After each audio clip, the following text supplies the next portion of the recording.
Welcome to this channel. In this video, we'll try and understand the thermoregulation, the concept of thermoregulation in case of the mammals. Our discussion topic will be revolving around the particular person, that is the man, right? So without further ado, let's dive into deep. तो हम अगर बात करें तो basal metabolism ये एक बहुत अहम किरदार प्ले करता है, रोल प्ले करता है जनरेशन ऑफ हीट में। कौन से ऑर्गेनिजम्स में? एंडोथर्म्स जो कि फिजियोलॉजिकल मीन्स के ज़रिए अपनी बॉडी का टेम्परेचर जो है वो रेगुलेट करते हैं, राइट। मीन्स उनके पास कांस्टेंट बॉडी टेम्परेचर होता है। वो जो है वो इन्वायरमेंट पर डिपेंड नहीं होते, इन्वायरमेंट के मुताबिक जो है उनका टेम्परेचर नहीं चलता। तो उनमें बेसल मेटाबॉलिज्म बहुत इंपॉर्टेंट प्ले करता है रोल। अगर उसकी डेफिनेशन को पढ़ते हैं, the amount of energy that is expended at rest, right, that is the most important thing in a neutral environment after the digestive system has been inactive for about 12 hours. तो हम देखते हैं कि जो fasting होती है, जिसमें तकरीबन 16 से 20 घंटे जो है ह्यूमंस भी होते हैं, वो क्या होते हैं, फास्ट करते हैं। तो फास्टिंग में जो है वो खाना पीना हम नहीं खाते, तो डाइजेस्टिव सिस्टम इनएक्टिव हो जाती है। तो उसमें बेसल मेटाबॉलिज्म ये इंक्रीज़ हो जाता है, राइट। हमने नाम सुना होगा BMR, right, basal metabolic rate body का। ये वेट को कैलकुलेट करने में भी जो है बहुत अहम रोल प्ले करता है। और इसको हम वेट के ज़रिए और जो है कुछ सॉफ्टवेयर के ज़रिए कैलकुलेट करते हैं BMR को, कि बॉडी में कितनी BMR है आपकी, बेसल मेटाबॉलिक रेट आपका कितना है, राइट। इसका नॉर्मल होना बहुत ज़रूरी होता है, राइट। तो the amount of energy that is expended when the animal is in rest, there is no physical activity done by the animal. तो हीट जो हम देखते हैं बेसल मेटाबॉलिक रेट के ज़रिए 70% प्रोडक्ट प्रोड्यूस होती है, और फिज़िकल एक्टिविटी जस्ट ओनली की बाय द 20%, एंड थर्मोजेनेसिस जो है 10%, राइट। अगर नॉर्मल ऑप्टिमम टेम्परेचर की बात करें तो 36 से 43 तक नॉर्मल ऑप्टिमम टेम्परेचर होता है। मैमल्स में 36 से 38 तक, बर्ड्स में 41 से 43 तक। This is about the birds, right. और इसका काम क्या होता है, राइट, इसका काम ये होता है कि हीट लॉस को और हीट कंजर्वेशन रेशो को बरकरार रखना। हीट कितनी जाएगी, लॉस होगी, और कितनी बॉडी में आएगी, उसको बैलेंस जो है बहुत ज़रूरी होता है एक एनिमल बॉडी में। अगर हम बात करें कि कितने तरीके हैं, कौन कौन से तरीके हैं जिसकी मदद से जो है हीट प्रोडक्शन हमारी बॉडी में इंक्रीज़ होती है, हीट को प्रोड्यूस करने में हमारी बॉडी जो है कैसे प्रोड्यूस करती है, किस तरीक़ों से, किन मेथड से वो कामयाब हो जाती है कि अपनी बॉडी के अंदर हीट को प्रोड्यूस करे। उसके दो तरीके हैं, shivering thermogenesis, non shivering thermogenesis. Shivering means कपकपाना, ठीक है। तो जो है बॉडी जब कपकपाती है, शिवर करती है, उसके ज़रिए से एनर्जी को प्रोड्यूस करना, राइट, हीट को प्रोड्यूस। जेनेसिस मीन्स प्रोड्यूस या किसी चीज़ को बनाना, थर्मो हीट को बनाना, राइट। शिवर करके बॉडी हीट बनाए, या जो है ना शिवर करके कुछ दूसरे मैकेनिज्म, कुछ दूसरे तरीक़ों के ज़रिए जो है बॉडी हीट को प्रोड्यूस करे। Therm means heat, genesis means बनाना, प्रोडक्शन, राइट। तो शिवरिंग थर्मोजेनेसिस की बात करते हैं तो यहाँ पे जो है कंट्रक्शन ऑफ मसल्स बहुत इंक्रीज़ हो जाती है। जब कंट्रक्शन मसल्स इंक्रीज़ हो जाते हैं तो फिर कंट्रक्टिबिलिटी इंक्रीज़ हो जाती है, उस वो भी क्या करती है, शिवरिंग कॉज करती है बॉडी में। मसल टोन्स इंक्रीज़ हो जाती हैं, टोनिंग उसकी जो होती है वो इंक्रीज़ हो जाती है, और बेसल मेटाबॉलिज्म जो टेम्परेचर है वो भी यहाँ पे इंक्रीज़ हो जाता है। शॉर्ट टर्म के लिए हार्मोन असरअंदाज होता है एड्रेनलिन, और लॉन्ग टर्म के लिए जो हार्मोन असरअंदाज होता है वो थायरोक्सिन होता है। थायरोक्सिन रिलीज़ होता है थायराइड हार्मोन से, थायराइड ग्लैंड के हार्मोन से। थायराइड ग्लैंड से एक थायराइड हार्मोन होता है थायरोक्सिन, ये क्या करता है, बेसल मेटाबॉलिज्म का जो होता है उसको इंक्रीज़ कर देता है। नॉन शिवरिंग थर्मोजेनेसिस में कुछ हार्मोन्स जो हैं होते हैं थायरोक्सिन थायराइड हार्मोन्स के ज़रिए, और उसके अलावा ब्राउन फेट भी होता है इसमें, राइट, जो कि शोल्डर्स में पाया जाता है ब्राउन फेट। ब्राउन फेट जो है, एक होता है वाइट फेट और दूसरा होता है ब्राउन फेट। ब्राउन फेट जो है इसको हम गुड फेट भी कहते हैं। इसकी ज़्यादा मिकदार अगर हो तो बॉडी में जो है शिवरिंग बहुत कम होती है।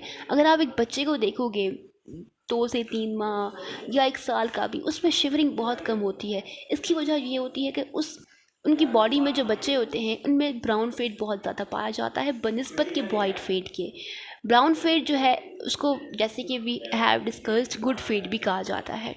रिसर्चर्स आजकल रिसर्च कर रहे हैं कि वाइट फेट को कैसे जो है हम ब्राउन फेट में कन्वर्ट करें, और ओबेसिटी को, जो कि आजकल का बर्निंग इशू है, राइट, उसको हम कोप करें, उसको हम ख़त्म करें। तो आजकल इस चीज़ में बहुत ज़्यादा रिसर्चेस चल रही है। You can research this topic on the Google as well. आप ब्राउन फेट या वाइट फेट पर जो है गूगल करके ज़्यादा इस पर सर्च कर सकते हो। So let's move toward our topic, rapid heat production, right, erection of the hairs, reduction in the blood flow towards skin, subcutaneous fat accumulation, जिसको हम एडिपोज टिश्यू एक्यूमुलेशन, जमा हो जाता है। इसके बारे में हम जो है बात करेंगे इस वीडियो में। अब हम पढ़ते हैं कि mechanisms of thermo regulation in cold temperature, के कोल्ड टेम्परेचर में कैसे जो है थर्मो रेगुलेशन की जा सकती है। एक तो है फिजियोलॉजिकल, दूसरा है बिहेवियरल। फिजियोलॉजिकल में शिवरिंग आ जाती है, इरेक्शन ऑफ हेयर्स, हमारी जो स्किन है, स्किन के नीचे एक पिली मसल्स पाए जाते हैं जिसको इरेक्टर पिली मसल्स कहते हैं। जब सर्दी ज़्यादा होती है, आपने नोटिस किया होगा कि आपके जो हैंड्स हैं और उसके जो हेयर्स हैं वो जो है वो इरेक्ट हो जाते हैं, सीधे खड़े हो जाते हैं, राइट, सीधे खड़े हो जाते हैं। तो ये क्या है, ये भी शिवरिंग थर्मोजेनेसिस की मदद से ये जो मसल्स होते हैं ये इरेक्शन उसकी कॉज करता है cold temperature. Reduction in blood flow towards skin, right, vasodilation हो जाती है, वेजो कंट्रैक्शन यहाँ पे हो जाती है, वेजो कंट्रैक्शन। जब वेजो कंट्रैक्शन हो जाती है तो ब्लड फ्लो जो है स्किन की तरफ इतना मूव नहीं करता,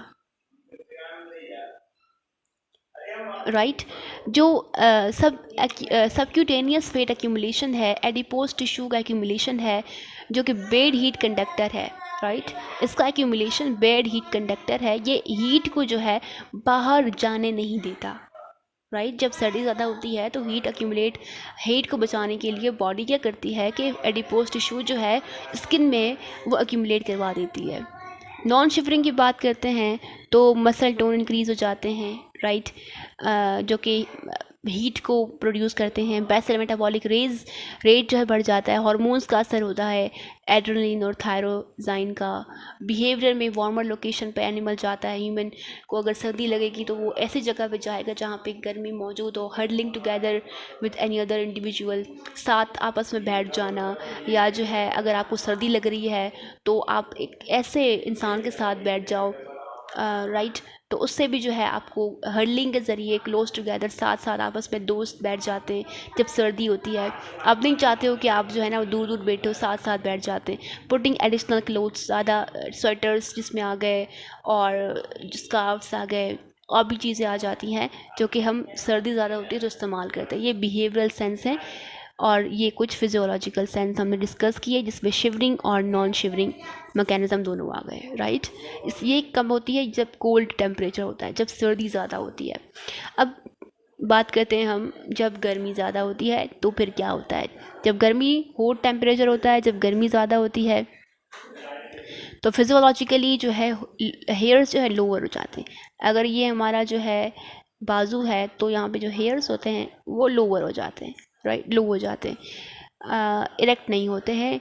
सबक्यूटेनियस फेट जो है स्किन के नीचे जो फेट होता है, एक्यूमुलेट होता है, एडिपोज टिश्यू, ये क्या होते हैं, ये रिमूव हो जाते हैं यहाँ से, ताकि जो हीट के जो इंसुलेटर था ना हीट का, ये ताकि हट सके और हीट जो एक्स्ट्रा प्रोड्यूस हो रही है वो बाहर जा सके, राइट।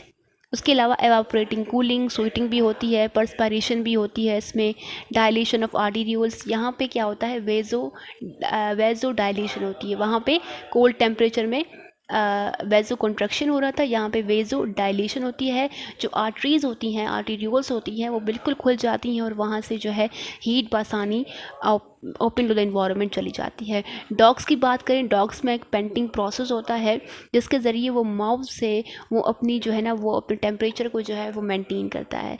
मेटाबॉलिक रेट जो है वो भी डिक्रीज़ हो जाता है। बिहेवियर की बात करते हैं तो कूलर लोकेशन पे चला जाना और थिन कपड़े पहनना, राइट, फैंस एसी वगैरह चलाकर बैठ जाना, तो ये क्या होता है, ये बिहेवियरल मैकेनिज़्म में आते हैं। अगर हम बात करते हैं कि हमारी बॉडी में टेम्परेचर जो है वो रेगुलेट कैसे होता है, तो सारा का सारा जो क्रेडिट जाता है वो हाइपोथैलेमस में जाता है। हाइपोथैलेमस ये एक पार्ट होता है, ब्रेन में मौजूद होता है, जैसे कि पिट्यूटरी ग्लैंड में मौजूद होता है, ये भी इस तरह का ही जो है एक ग्लैंड होता है जो कि हाइपोथैलेमस नाम से जाना जाता है। ये ब्रेन में मौजूद होता है, बहुत छोटा सा होता है, बहुत माइन्यूट किस्म का होता है, मगर इसके काम बड़े बड़े होते हैं। तो इसको थर्मोस्टेट ऑफ द बॉडी भी कहा जाता है। इसमें एक सेट पॉइंट होता है, मीन्स अगर बॉडी है तो बॉडी में 37 सेंटीग्रेड है, ये जो है ये हाइपोथैलेमस के पास स्टोर होगा। अब हाइपोथैलेमस के पास ये टेम्परेचर स्टोर है, वो जानता है कि मेरे लिए, मेरी बॉडी के लिए, जो एनिमल है या ह्यूमन है, इसकी बॉडी के लिए ये टेम्परेचर ऑप्टिमम है। तो वो कोशिश करता है कि ना इससे बॉडी कम जाए, ना इससे बॉडी का टेम्परेचर अप जाए, नॉर्मल रखने की ये पूरी पूरी कोशिश करता है हाइपोथैलेमस। ये थर्मोरेगुलेटरी सेंटर भी कहलाता है हाइपोथैलेमस। अब ये क्या करता है कि इम्पल्सेस, ये कुछ मैसेजेस हो जो हैं ये रिसीव करता है, किसके ज़रिए, थर्मो रिसेप्टर्स के ज़रिए जो कि स्किन में मौजूद होते हैं। फिर उनका मैसेज का रिप्लाई जो है ये हाइपोथैलेमस करता है बाय सेंडिंग द ऑर्डर्स। और जो सेंसेस होते हैं, senses the temperature of blood, जो ब्लड है, ब्लड का टेम्परेचर जो मूव हो रहा है ये उसको सेंस करता है, मीन्स उसमें से जान लेता है कि ये टेम्परेचर ज़्यादा हो रहा है, उसको मेंटेन करनी पड़ेगी। तो सेट पॉइंट जैसे कि हम बात कर चुके हैं, इसकी definition, the temperature at which hypothalamus is set in the body, जो कि ऑर्डर्स मौजूद देता है बॉडी को कोल्ड या हॉट टेम्परेचर में हीट को कंजर्व और या हीट को लॉस करने के लिए, राइट। तो इसका बड़ा एक अहम किरदार होता है हाइपोथैलेमस का। जब टेम्परेचर ज़्यादा हो जाता है तो हमें क्या हो जाता है, पायरेक्सिया हो जाता है, बुखार हो जाता है, राइट। और इसमें क्या होता है कि जो सेट पॉइंट है उससे बॉडी का टेम्परेचर हाई हो जाता है, राइट। तो बॉडी का टेम्परेचर 98 या 37 से हाई हो जाता है तो फिर पायरेक्सिया हो जाता है। ये इन्फेक्शंस के भी वजह से हो जाता है, बैक्टीरियल, वायरल, पैथोजेनिक, पैरासाइटिक, कोई भी इन्फेक्शन हो सकता है जिसकी वजह से पायरेक्सिया क्रिएट हो सकता है। या एक्टिविटी ऑफ मैक्रोफेजेस, हमें पढ़ा है कि मैक्रोफेजेस जो हैं ये WBCs हैं और ये इसकी एक्टिविटी जो है इसकी एक्टिविटी की वजह से जो कि रिलीज़ करती हैं कुछ पायरोजेंस, और बॉडी का टेम्परेचर जो है raise body temperature to inhibit the growth of pathogens जो कि बॉडी के लिए बैक्टीरियल पैथोजेंस हो सकते हैं, वायरल पैथोजन हो सकते हैं। तो उनकी एक्टिविटी को बॉडी में कम करने के लिए जो है टेम्परेचर जो है वो बढ़ जाता है।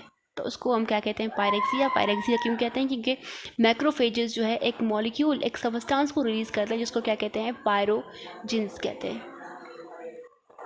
So this is all about today's topic, and over here our chapter number 1 homeostasis have been completed. If you are new in this channel, subscribe to my channel, and thanks for watching this.